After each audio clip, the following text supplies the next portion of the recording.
Once again, we were not zeicha. We hoped, we prayed that perhaps before this Tisha B'Av there would be a geula, that Tisha B'Av would be nepach, l'sasayin u'l'simcha, as the Navi Zechariah promised us. But lo zachinu, lo zachinu. We're sitting on the ground. Once again, we read the words of Yirmiyahu Hanavi, Eicha Yashva Vadad, Hayira Basiyam, and all the Baruch Hashem Yerushalayim on some level is built up.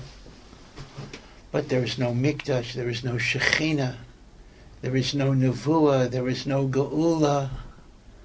Externally, there are enemies that are trying to destroy us. Internally, we have sinas chinam and machlekes. And we shry and we yearn for the geula. And once again, this Tisha B'Av, and we hope it'll be the last time, is the day of Tsar. But it's very, very interesting.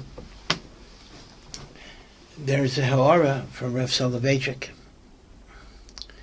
in which he draws a comparison between the halachas of avelos as they apply to an individual and the halachas of avelos as they apply over the Churban Beis HaMikdash. With respect to an individual who loses a father, a mother, God forbid a son or a daughter, a brother or a sister, a wife or a husband, the Avelos is maschil in a very, very chomer way. There is a shiva. You don't even leave the house. You sit on a low bench. And after shiva, there's a gradual leniency or relaxing of the mourning restrictions for shleishim, the next 23 days. And then after shleishim, for most kareivim, the Avelos is over. Ava v'imai is nimshach, another Yud Beis Chodesh. But that's much more mekel than even shleishim and kal v'chaimer shiva.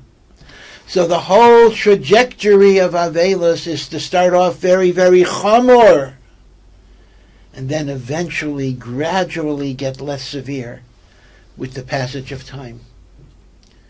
When we look at the periods of time that the minhagim, Chazal and minhagim have established to commemorate and be misabel over the Churban Beis HaMikdash, we actually find an opposite direction.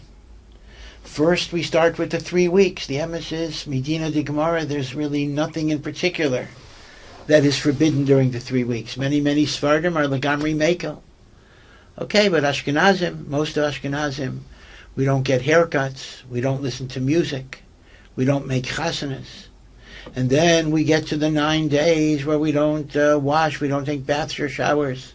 We don't wash clothes. We don't eat meat. And then you have the Shavua Shechal B'Ei Tisha B'Av, which is even more chamor. And then you have Erev Tisha B'Av B'Shas Suda Mafsekes. And then you have Tisha B'Av Aser L'Haishet Etzbai B'Mayim. So the question becomes, when it comes to private Avelos, we start off very, very chamor, and we progressively get more mekel as we go through it. When it comes to the Churban Beis HaMikdash, it's the other way around. It starts off very mekel, and it gets chamor, chamor, chamor, chamor. We start from the bottom and we go up in severity. When it comes to private Avelos, we start at the top and we go down in severity. Why is there a difference in the direction of the Avelos?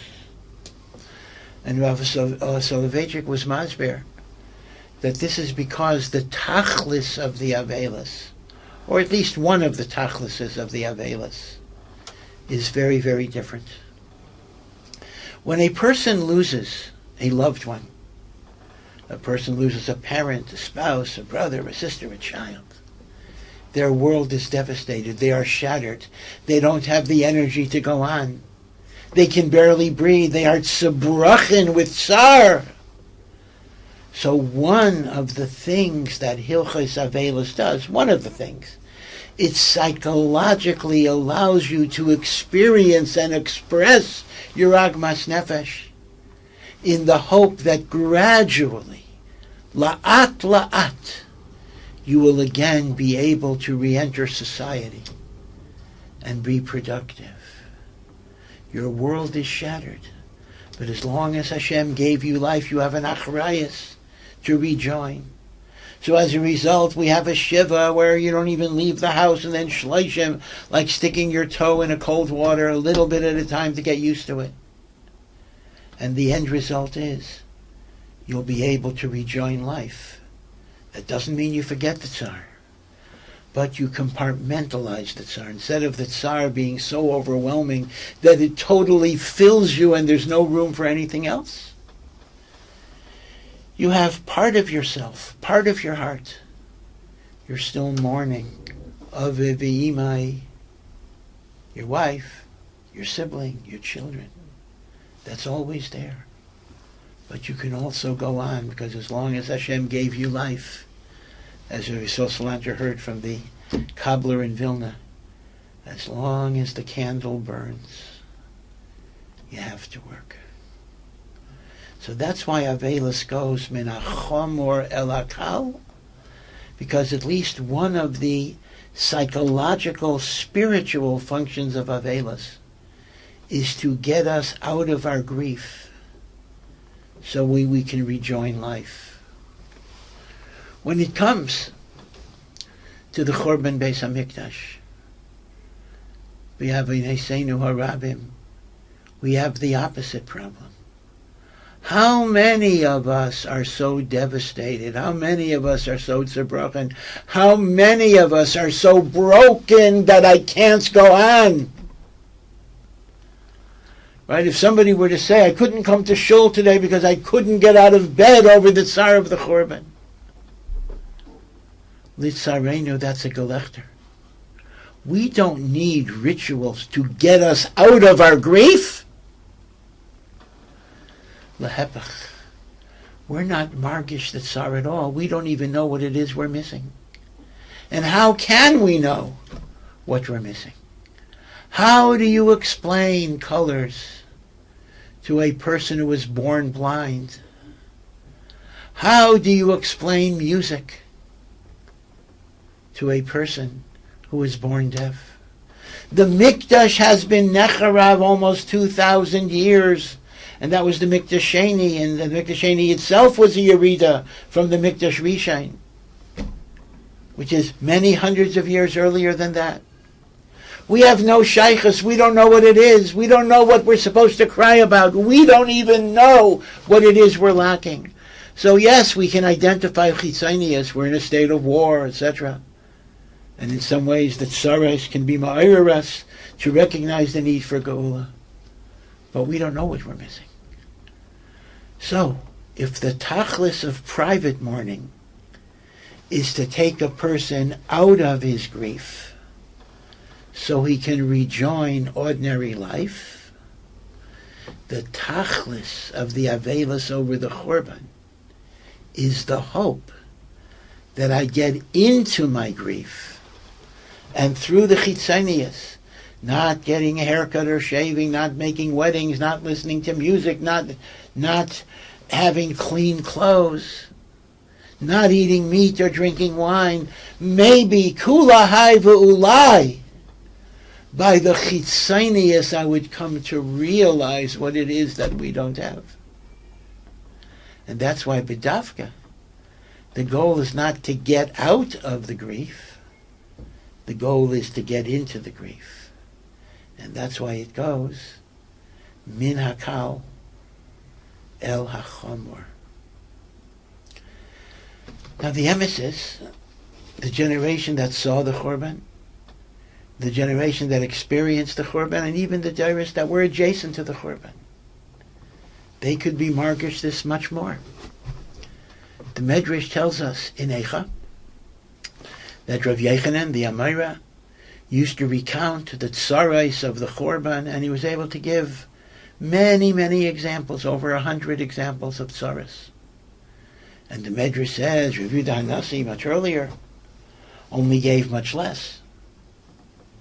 So, were there as many tsaras as was later said? So, state in Medrash, Rav Yehuda Hanassi was so close to the Churban and Bar Kokhba revolt, which is after the Churban, that every time he began to talk, he would cry and he couldn't go on. Rav Yochanan was able to go on. The truth is, we see this even in our own generation. Many of you might have parents or grandparents by now, survivors of the Holocaust, concentration camps. And it's a well-known idea.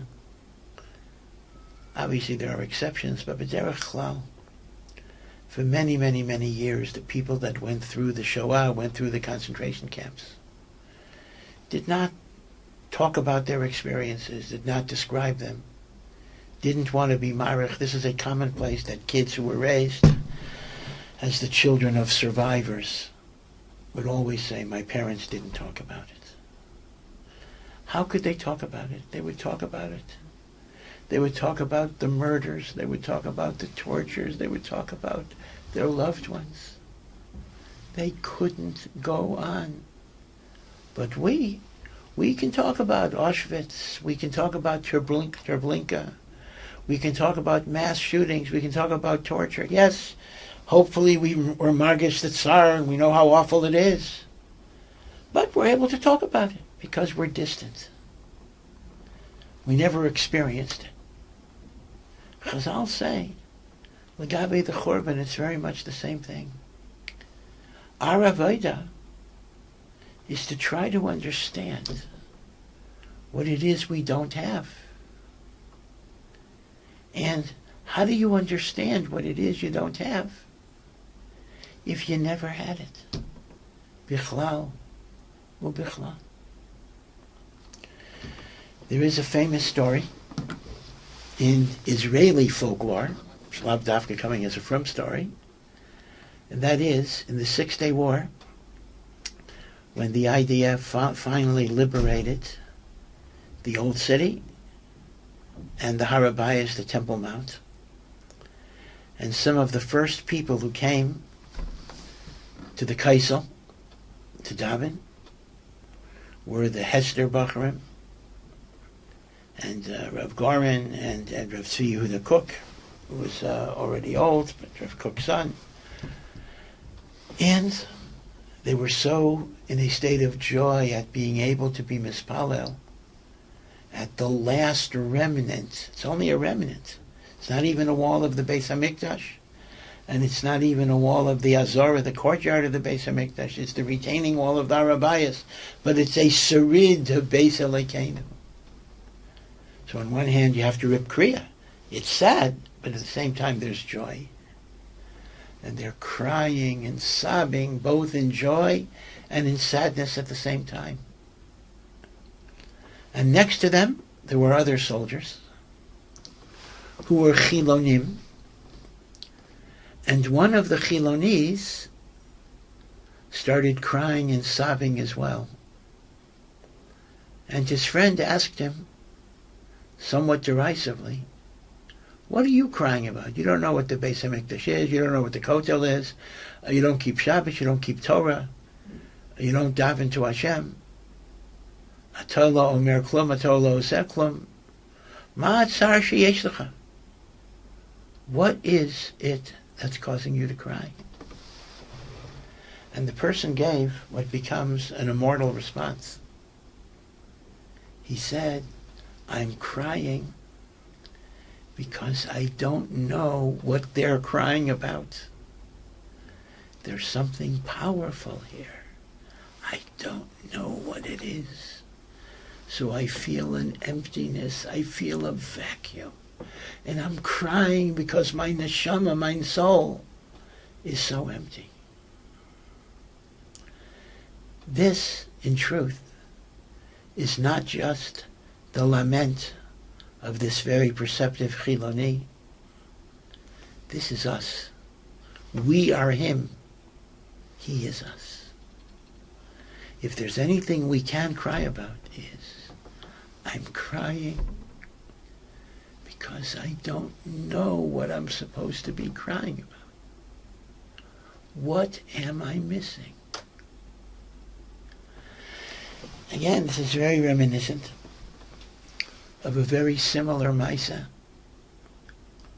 with the Sfas Emes.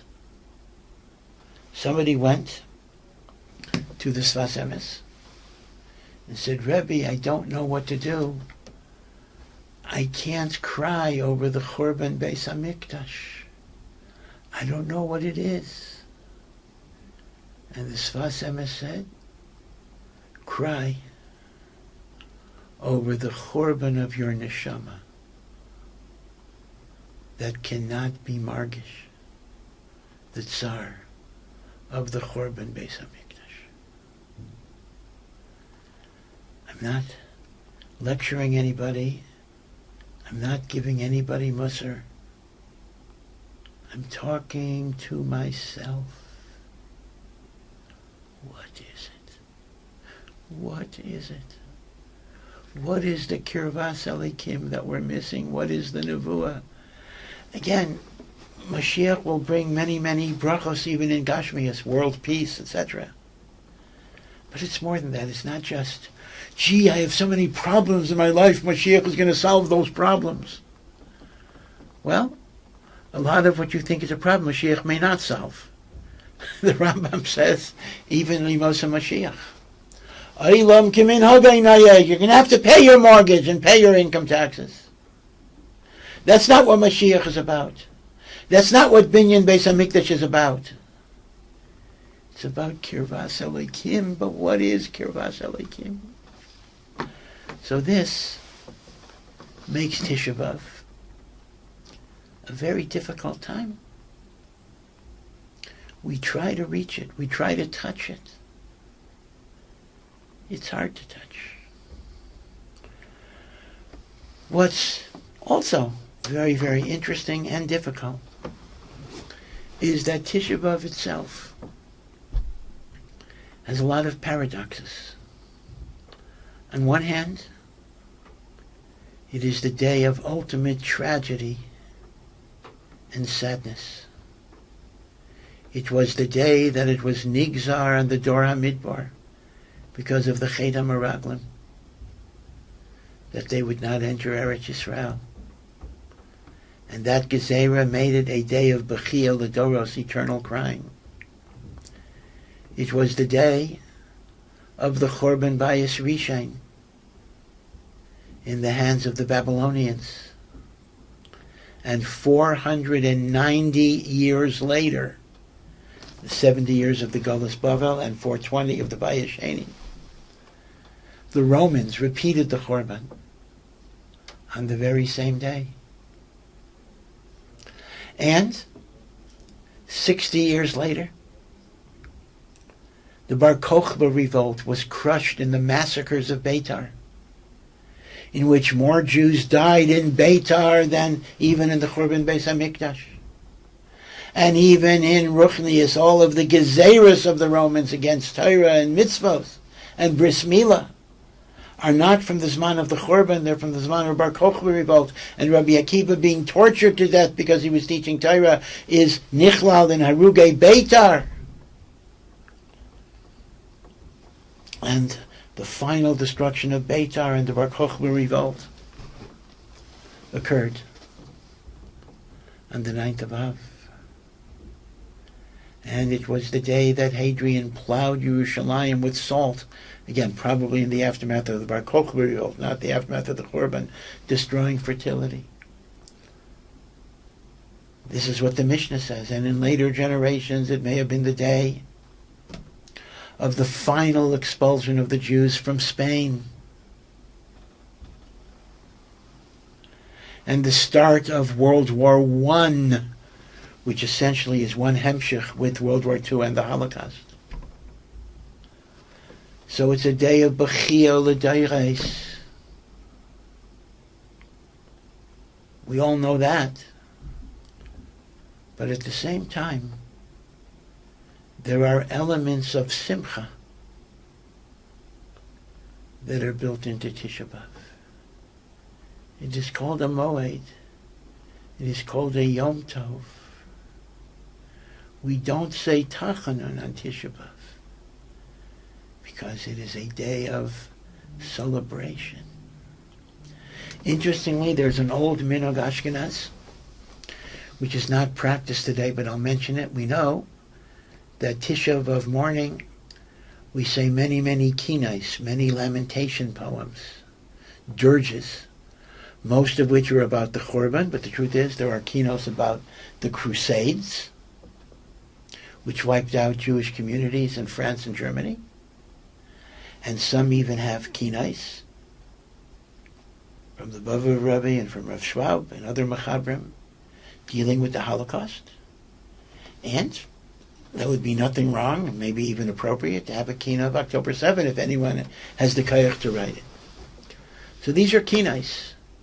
Sadness, sadness, sadness. Now most of the older kinais, most, were written by a single Mechaber, the very famous Rabbi Elazar HaKalir, who wrote Yitzres and Piyutim and Kinais and Slichais. But what is little known is that side by side with the Kinais he wrote for Tisha B'Av, he also wrote many Piyutim of Nechama and Geula that were meant to be recited on Tisha B'Av. So the older minhag Ashkenaz was that kinais were recited in the morning, Pirkei Nechama Ugeula were recited in the afternoon. And you can actually find these Pirkei Nechama Ugeula not in a standard siddur or a standard kinos, but in different manuscripts. They're hard to find. Eventually, what happened was the Pirkei Nechama dropped out. But the minhag itself is very telling. That geshem that we didn't say tachanan, Tisha B'Av itself was a zman of Geula, Yeshua, Nechama. There was a minhag that the Acharayim very strongly criticized, but at the same time they also said they saw a good in it, that Tisha B'Av afternoon, in anticipation of Mashiach, women would wash their hair. Now for Shteitzach, the Paiskim all say, Chas v'shalom, this is absolutely usher. You don't even wash your hair during the 9 days on Tisha B'Av. Usher l'haishid etzbai b'mayim, you certainly cannot wash your hair on Tisha B'Av. So the minhag was a minhag b'tois, and the minhag was very, very strongly criticized, but with a certain degree of subdued admiration in which you see the emunah that the women had in Biaskayo. And there is a minhag to this very day, an old Yerushalmi minhag, that Tisha B'Av afternoon, the women sweep the house, they clean the house. Not stamazai to clean the house because you have time. They clean the house in honor of Mashiach. So side by side with the sadness is also a simcha of Geula. How do you reconcile these two contradictory aspects of the 9th of Av? Now Chazal actually say Mashiach is born on Tisha B'Av. But Maharal is masbir that Chazal do not mean that the physical person that is Mashiach ben David has to be born on Tisha B'Av. The physical person that's Mashiach ben David might be born any day of the year. We don't know exactly when he'll be born. But the statement that Mashiach is born on Tisha B'Av means what brings the kayach of Mashiach into the world is the yearning and the mourning and the crying that we have over the galus and over the churban. And therefore, side by side with our crying if we can be zeicha to feel those emotions. We are preparing the geula. We are bringing the geula through our mourning. If I could use an English language pun, through our mourning, M-O-U-R-N-I-G, we bring the morning, M-O-R-N-I-G, the morning of geula. Maral says that is the meaning that Tisha B'Av, Mashiach is born. And that's why it's a mayet. You know, I think Shakespeare coined the famous phrase, absence makes the heart grow fonder. You can become close to Hashem because you're close to Hashem, but you can also become exceptionally close to Hashem when you're margish how far you are from Hashem. When I know how far I am, how distant I am, my heart yearns. Right? We actually see this sometimes in Aliyah. A person lives in Chutz La'aretz and they yearn so much to go to Eretz Yisrael. Once they're here, maybe they don't appreciate it so much. In fact, Rav Hutner was once asked, when Rav Hutner came to Eretz Yisrael, he was asked, someone asked the chutzpah to ask him, is there anything that you miss about Chutz La'aretz? And he answered, Kedarkai, in a very sharp way, the one thing I miss about Chutz La'aretz is that unbelievable yearning and teshukah that I had to live in Eretz Yisrael. So Tisha B'Av is the day of the year where we're margish the cheshech, we're margish the richok, we're margish our tsar and the tsar of the Shekhinah that we're not together. And we're margish that Hashem is misabel just as we are misabel. And as we become aware of that distance, that creates an unbelievable closeness. A closeness that in some ways can even be stronger than the closeness of closeness that breeds familiarity and sometimes contempt.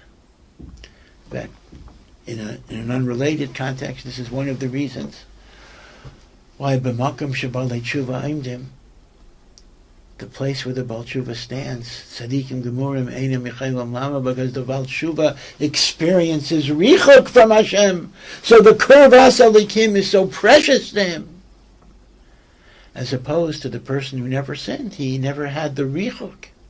If he didn't have the richuk, he doesn't appreciate the kiruv. And thus, in the middle of our avelos,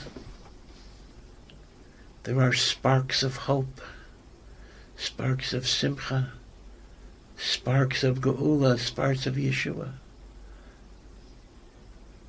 Mashiach is born on Tisha B'Av.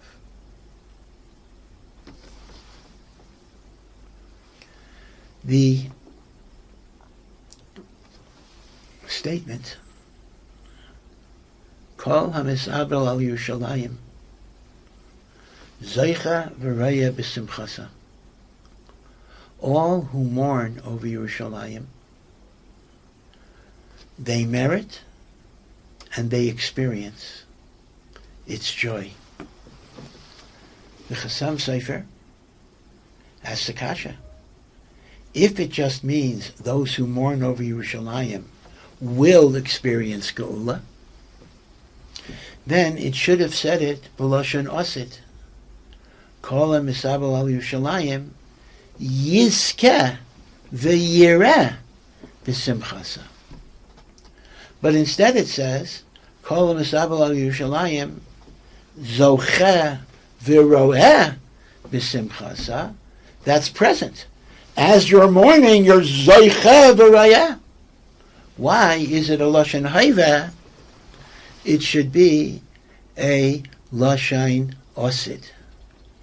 So says the Chasam Sofer, if you remember by Yosef HaTzadik, when Yosef was sold into slavery, and the brothers went to Yaakov and they showed him the kasainas that was dipped in goat blood, and they said, this is the blood of Yosef, and Yosef was torn apart by a wild animal. So state in Pasuk that Yaakov could not be comforted. And the reason Yaakov could not be comforted, Rashi says, because even though Yaakov didn't know if Yosef was dead or alive, and maybe Yaakov thought he was dead on a conscious level, but the neshama knows, and ein makavlin tanchumin alacha, you can't have nechama when someone is still alive. And that's why Yaakov's neshama could not be comforted. Ein makavlin tanchumin alacha. Right? You're only makabel nechama when somebody's dead. So, says the Chasam Sofer, if there have been so many years of churban and golus, and nothing's happening, I should regard geula as dead. But if I regarded geula as dead, I would no longer be misabel. If I'm still misabel, after almost 2,000 years, that's a siman that the thing that I lost is still alive.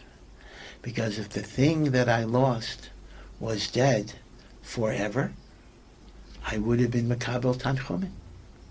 Mimela, the Maimer Chazal says, Kol hamisabel al Yerushalayim. If you are still misabel al Yerushalayim, in that alone you see a simcha and a nechama, that it's not dead by you. And therefore, ein mekablin tanchumin alachai. So this is kind of a avoda, to be margish tetzar. And through being margish tetzar, we will also feel the simcha and the geula, knowing that through our tzar, Mashiach comes into the world.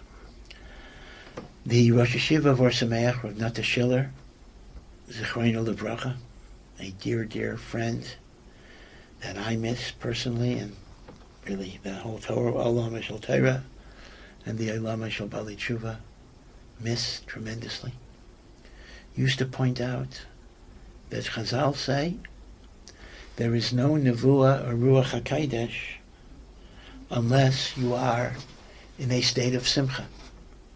Ein ruach hakodesh sheira ella miteich simcha. But how could that be? Yirmiyahu Hanavi is giving nevuah, eicha, he's talking about churban, death, murder, violation of women, killing of children, destruction of the Beis HaMikdash, the massacre of Chachmei HaTorah, Ruach HaKodesh, Nevuos. But the Nevuos can only come in when there's Simcha. Was Yirmiyahu b'Simcha when he was writing Eicha?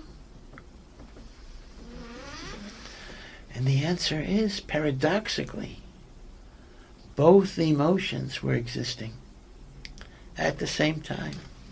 You're margish the tsar. You're margish what it means to be far from Hashem, but then that creates such a yearning to be with Hashem. And knowing that Hashem feels even more than you creates a deep reciprocal bond that can give you comfort, can give you simcha at the same time.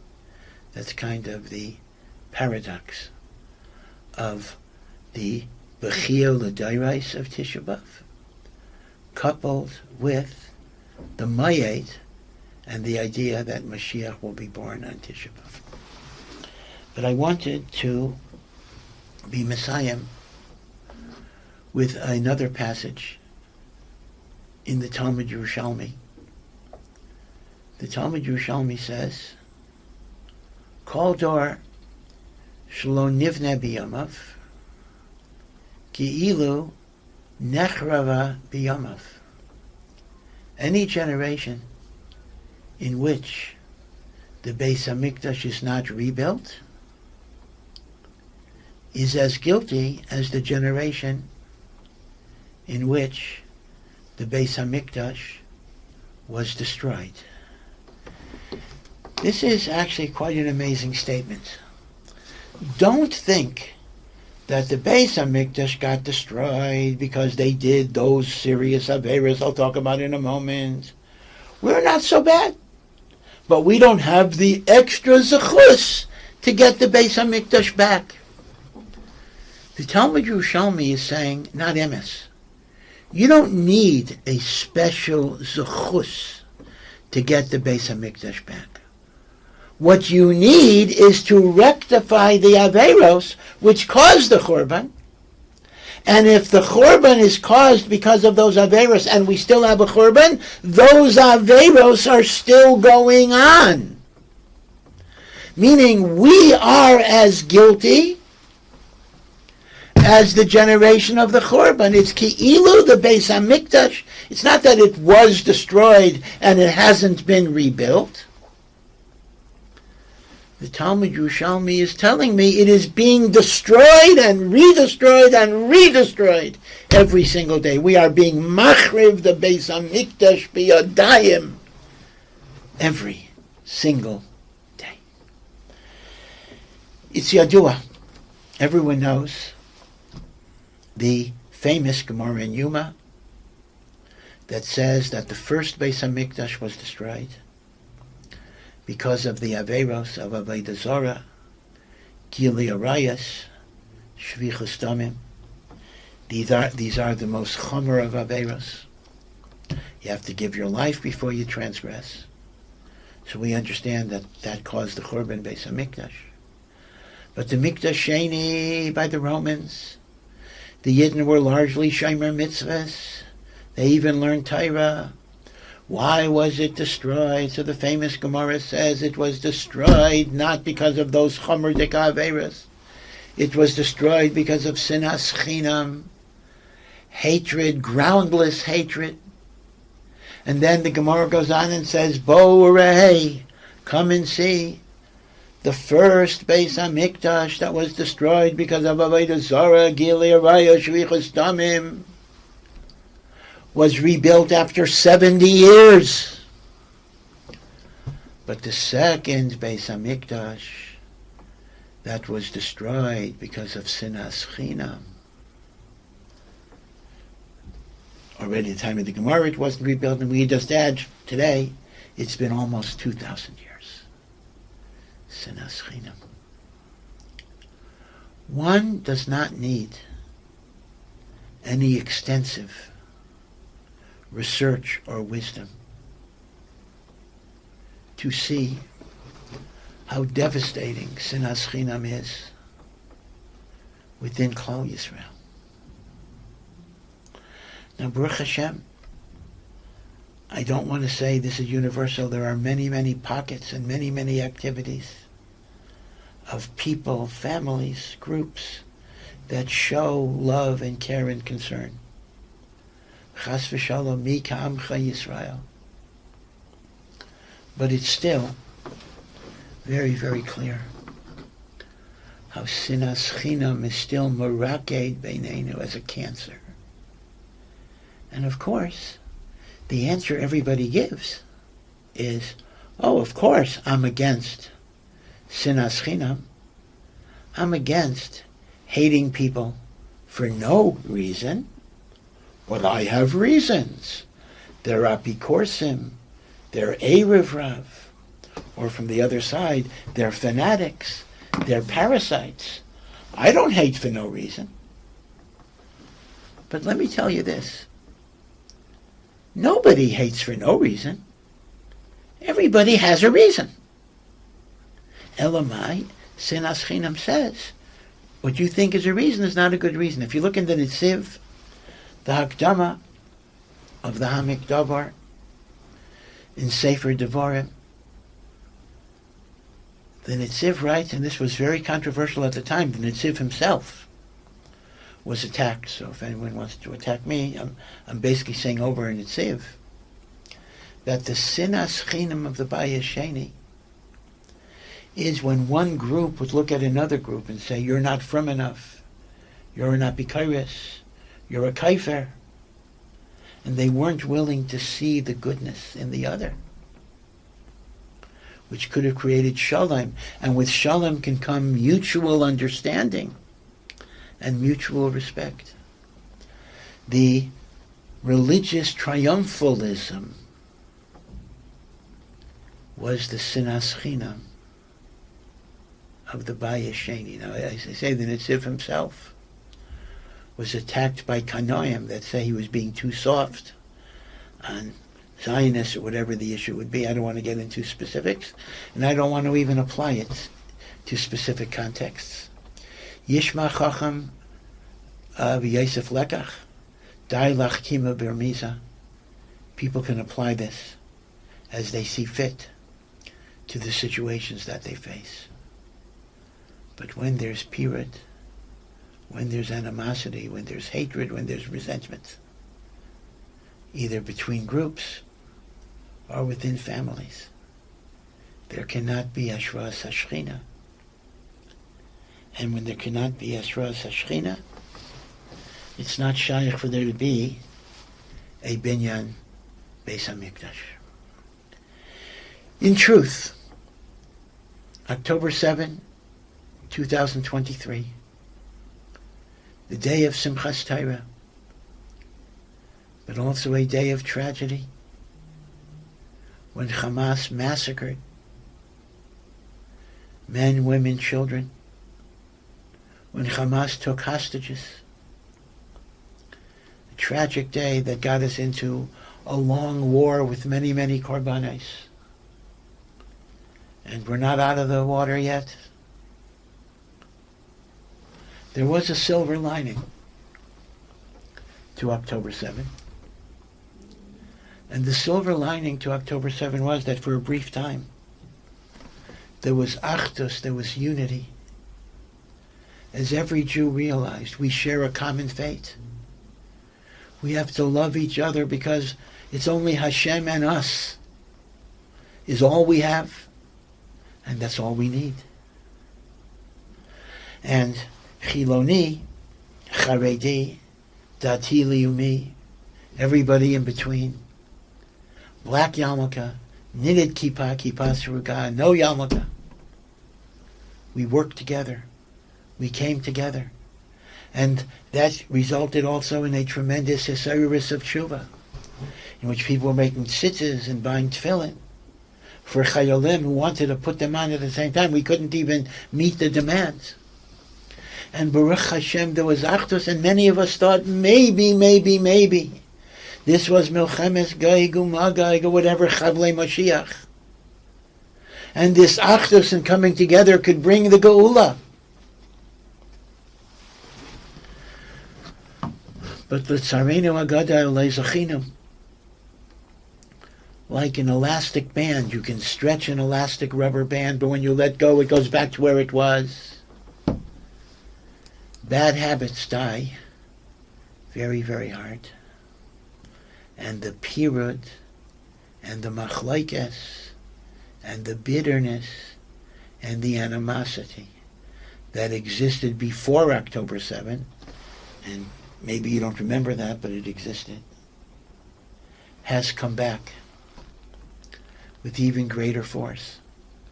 And yes, there are certain issues, the drafting of Bnei Yeshiva, the drafting of Haredim, difficult issues which don't help the cause of unity. But putting aside those particular issues, Nisparda HaChavila, the unification that had been taking place, has been largely destroyed.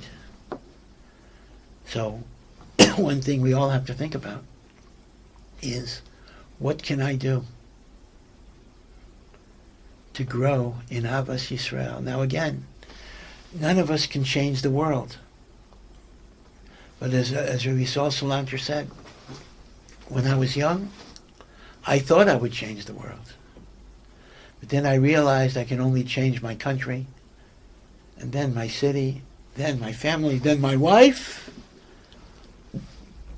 Then I realized I can only change myself. And indirectly, that will cause a lot of the other changes as well. So, as Mark Twain remarked, everybody talks about the weather, but nobody does anything about it. I would say everybody talks about sinas chinam. Nobody does anything about it. Let's see what we can do about it. Not necessarily by global programs, but by the individual way we interact with each other. And even I'm only one person, and I may be small and I may be inconsequential, but I am an Olam Maleh. And if enough individual people make this part of their life's mission, the way we raise our children, the way we're mechanech ourselves, the way we live in our personal lives, then eventually things can spread. And eventually changes can be made. And if we are masakin the sinas chinam, beautiful, beautiful brachos will come. Even before binyan beis hamikdash, beautiful brachos come. But indeed, as the Yerushalmi says, kol dor shelo nivne b'yamav ki lo nechrav b'yamav. So if the mikdash sheni was nechrav because of sinas chinam, and we don't have the mikdash sheni, it got to be that it's because of sinas chinam. Because that's the Yerushalmi's teaching, that the same sibais that caused the churban are the sibais that caused the Beis HaMikdash not to be rebuilt. But I want to share with you another Maimer Chazal, which really makes a different point. Everyone knows it's Meforsam, the Gemara in Yuma, Mikdash Rishain, Gimel Chamurais, Mikdash Sheni, Sinas Chinam. But the Gemara in Nedarim gives a whole other drasha on the pasuk in Yeshayahu, which is the haftarah of Tisha B'Av morning. Al ma avda aretz, the Nevi'im cry out, why is the land destroyed? And Hashem's answer is, Al ozvam es tayrasi, because they abandoned my Torah. So what's the shakla v'tarya? So says the Gemara in Nedarim, when there was the Chorban Beis HaMikdash, and this is the bias Rishain, I'll give you a proof of that shortly. The Nevi'im didn't understand, how could there be such a shret like a Chorban? What did the Jewish people do to deserve such a Chorban? And they asked the Chachamim and they didn't know, and they asked the Nevi'im and they didn't know. Until HaKadosh Baruch Hu b'chvaydayu v'yatzmai had to answer the question. And HaKadosh Baruch Hu answered the question. They forsook my Torah. Now what does that mean? It doesn't mean stamazah they weren't doing mitzvahs. The Nevi'im would have known that. So the Gemara in Nedarim says, it's a bit more subtle. They were doing mitzvahs. They were learning Torah. But lai berchu b'Torah techila. They didn't make the brachos over the Torah. And that is why everything happened. Lai berchu b'Torah techila. This Gemara in Nedarim is a very, very difficult Gemara for a number of reasons. First of all, most Rishonim say the obligation of Birchas HaTorah is only a drabanan. Would the Churban come because they didn't fulfill the drabanan? Now, the Ramban is a das yochid, and the Ramban actually learns that Birchas HaTorah is a chi of the araisa, but afilu hachi, is it so chamor to cause the Churban? Third of all, are we talking about the Mikdash Rishain, or are we talking about the Mikdash Sheni? It's a davar pashat. We're talking about the Mikdash Rishain, because it said they asked the Nevi'im. The last Nevi'im, Chagai, Zechariah, Malachi, were in the beginning of the Bayis Sheni. So by the Chorban Bayis Sheni, there were no Nevi'im, and the pasuk anyway is Yeshayahu about the first Chorban. If that's the case, what do you mean the Nevi'im don't know? They certainly know. What do the Nevi'im give Musar on? Avodah Zarah, Gil Arai Shvichas Damim. So they don't know Alma of the Haaretz. Avodah Zarah, Gil Arai Shvichas Damim. And if that's the case, why does Hashem say Lo Birchu B'Torah Techila? It's Avodah Zarah, Gil Arai Shvichas Damim. So why does the Gemara pull out, by interpreting the pasuk, it pulls out a new idea, Lo Birchu B'Torah Techila. So I want to share with you a pshat from Rav Elia Lopian, Zechreinu Levracha, one of the great Balei Musar. And he says the following. When the Nevi'im see the Churban, and they ask, Alma of the Haaretz, they are not asking the question, what sins did the Jewish people commit that justified such a devastating Churban? They know very well what those sins are. Those sins are Avodah Zarah, Gil Arai Shvichas Damim. They know. That's what they're giving Musar about. All the Sefrei Nevi'im are teichachas on these Averas. But the problem that bothers the Nevi'im and the Chachamim, that they didn't have an answer for is what you might call a meta problem, a problem above the problem of what is the Avera. And that is, Yidden were learning Torah. They were learning Torah. Shouldn't the Torah elevate you? Shouldn't the Torah sanctify you?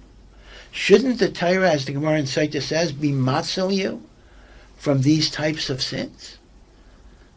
Meaning, they're asking the question, I know that Yidden did Avodah Zarah, Gil Arai Shvichas Damim, but why didn't the Torah give them Shemirah from those Averas?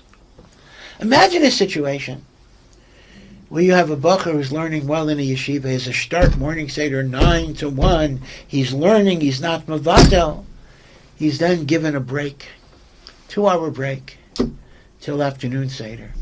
He goes into town, he rapes, pillages, murders, and he makes it back in time for afternoon seder. Isn't there something wrong with that picture? How can a person that's Eisek B'Torah descend into the lowest level of Tumah? That's the kasha, Alma of the Haaretz.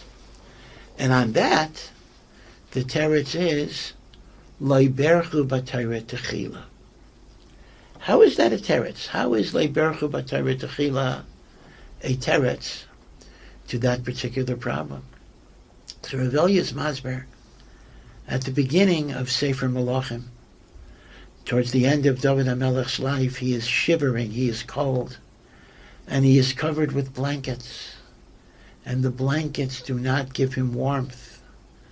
Chazal say, Kol hamavazes habegadim, he who treats clothing with disrespect will eventually not get the benefit of clothing. And when Shaul was pursuing David, and Shaul went into a cave to relieve himself, and he put his cloak at the entrance of the cave, David snuck up, he cut off a piece of the cloth, and then later he stood on top of a hill, and he called down to Shaul and says, I was so close to you, I could have killed you. You see, I have nothing against you. And for a brief interlude, Shaul and David made shalom. But Chazal say, David was mavazeh habegadim.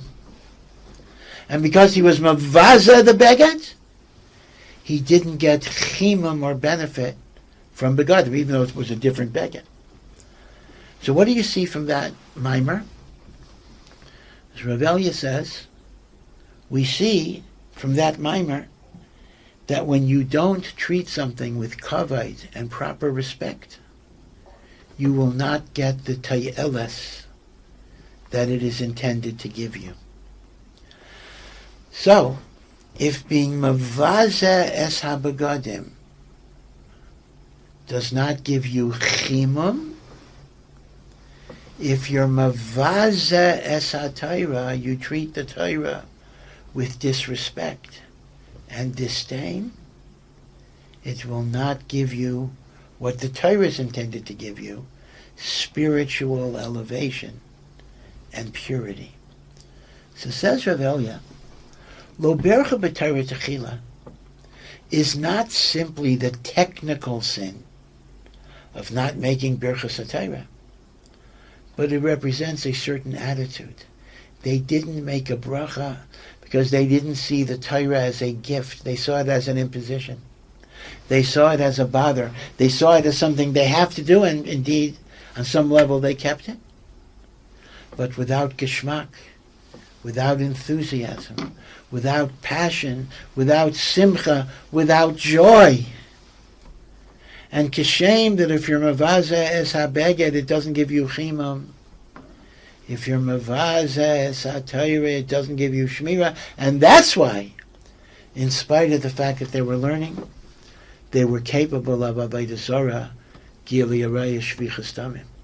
So the Gemara does not mean that Beis HaMikdash was destroyed because of the Aveira of Lo bercha b'Torah techila.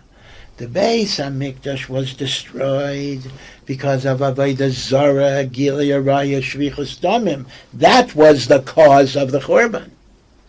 But how is it yitachen that they descended to that level of being capable of those sins? That was because their attitude to the Torah was not one of simcha, it was one of burden. They didn't have a geschmack in their avodas Hashem. So this itself is an important lesson in what we have to be misakin as well. And that is to look at our avodas Hashem. Now, of course, it's a davar pashat b'ayit that it's better to do mitzvahs even if you regard them as burdensome than not to do them. That's for sure. But we also see that if I do mitzvahs without simcha, without passion, without geschmack, if I do mitzvahs as if they are a bother or a tircha, then chas v'shalom, the Torah is not going to elevate me. It's not going to purify me. It's not going to make me a better person. And therefore, this is also something to work on, our passion and our simcha in avodas Hashem. The pasuk says, by the Mishkan in Parshas Truma, V'yasu li mikdash v'shachanti b'seicham, make for me a holy place, so I will dwell within them. And the Shalah and other Mefarshim bring, although I don't think it's a direct Chazal, but the later Sfarim bring it. The pasuk does not say, make for me a mikdash, so I will dwell in the mikdash. Make for me a mikdash, so I will dwell in your heart and in your soul. The real mikdash of Hashem is in our heart. As the Sefer Charedim says, it's been set to music, also beautiful Sfarim by Rabbi Summer Schwartz, but it comes from the Sefer Charedim. Bilvavi Mishkan Evna. In my heart, I build a dwelling place for Hashem. The Beis HaMikdash that b'mheira v'yameinu will be Yored min hashamayim. B'chitzonius is just a building, but it signifies spiritually that Hashem is in our heart and in our soul. So our avodah on Tisha B'Av is try to rebuild the Beis HaMikdash, but not by bricks and mortar. That's going to await Yemos HaMashiach. But by making ourselves a Mishkan for the Shekhinah. If enough of us do that, then the Shekhinah is ready to come back to earth and be enshrined in the Beis HaMikdash Shel Maila that will come down to earth. May this be the last Tisha B'Av of mourning and tsar and bechia. May we be zeicha to see the next Tisha B'Av as one of Geula and Yeshua. But remember that it's the crying and the tsar that we have on Tisha B'Av that is Meshech and brings the kayach of Geula and Yeshua into the world. may we be zeicha to cry, may we be zeicha to be redeemed.